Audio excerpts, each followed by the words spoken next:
Okay, this is the next video in the little mini series on division that I'm making. I'm going to show you another method this time.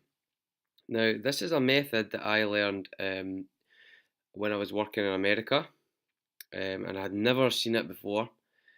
So I was older when I learned this method, but I thought that this was a method that really worked for me, and I wish I had been taught this when I was at primary school because I used to always find division quite tricky. But when I see it like this, I thought to myself, what a great way to explain, especially when you've got a remainder. So I'm going to be honest, I don't actually know what this method's called, okay? Um, but I'm going to call it the division top and bottom method. So that's the division top and bottom method. And you'll see in a minute why I've chosen to call it that. So to make things nice and easy, we're going to work with the same numbers from the last video. So we're going to do 33, and we're going to divide 33 by 6. Okay? Now, we're going to set it out slightly differently though after this, compared to last time. But the way that we figure it out is pretty much the same, because you need to figure out how many times can 6 go into 33. Okay? How many groups of 6 can you get out of 33 items? So if you had 33 sweets, how many groups of 6 sweets could you make? How many are you going to have left over? Okay, remember, dividing means sharing equally. And if we can't share it into an equal group, then whatever's left is a remainder.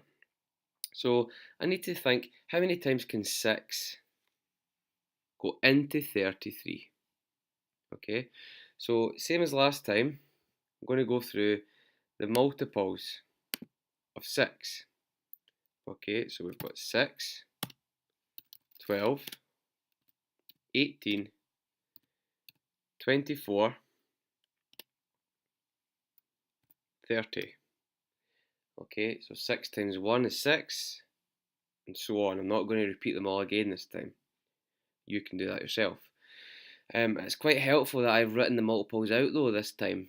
And I mean, when you do this in your jotter, on your whiteboard, if you're solving it using a device, it's very helpful for you to write the multiples out, especially if you're not so quick with your times tables. It's another way to practice your times tables as well. Okay, but the reason I'm going to write them out is because, again, I need to know what number I finished up on. So I finished up on 30, okay, and if I was to go to the next multiple of 6, which is 36, I've went past 33, so that's not going to help me just now. Okay, so I know that 6 can go into 33 5 times. So why is it important that you write out the multiples? Well, you're going to subtract the multiple you got to from the original number. So I'm going to say that again. You're going to subtract the multiple you finished up on. So remember, these are multiples of 6. You're going to subtract that multiple from the original number to get your remainder. Okay, so in the traditional method, we says to ourselves, right, we're going to stop at the number we got to and then count up. But this time, I think it's a bit more easier to see. So we stopped at 30, so I'm going to use a purple pen to show you that we're going to subtract the multiple we ended up on from the original total. Okay, so this is why it's called the top and bottom method, because we're going to do a top and bottom subtraction. Okay, so we've got, let me go back to blue, got 3, subtract 0, which is 3, and we've got 3, subtract 3, which leaves us with 0. Okay, so now the answer to my subtraction is my remainder. So I've got 5, remainder 3. which is the same as last time. Now, because this is a new method, I'm going to show you another example of this now. Okay, so I'm just going to clear my annotations, and I don't need these multiples because we're going to do a different times table next. So for our next example, we're going to divide 45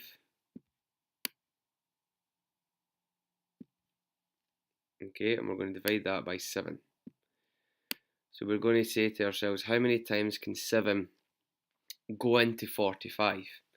Now, I'm not going to do the traditional method where I say, can 7 go into 4? Because I know it can't. I'm going to straight away start with thinking about 45. Okay. So what am I going to do? I'm going to write out my multiples of the 7 times table. So we've got 7, 14, 21, 28, 35, 42. Now, I'm getting closer to 45. 42 is pretty close to 45. What happens if I go to my next multiple? I reach 7 sevens is 49. So that's not going to help us. We've went past 45. Okay, so I need to see what multiple of 7 was 42. So 7 multiplied by what gave me the answer of 42. So it was 7 1, 7 times 2, 7 times 3, 4, 5, and 6. So 7 times 6 is 45. So 7 can go into 45 6 times. Okay. Now, if you remember from the last time, we need to subtract, we need to take away where we ended up, which this time is 42. And if I take that multiple away from my original number, then I'm going to get my remainder. Nice, easy top and bottom subtraction.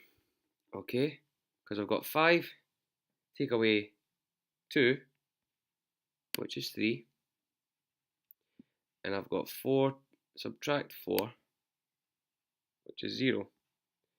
Okay, so this time 45 divided by 7 is 6 remainder 3. So we're calling this method the top and bottom division because we're using what we know about division and we're using what we know about subtraction to solve a division calculation.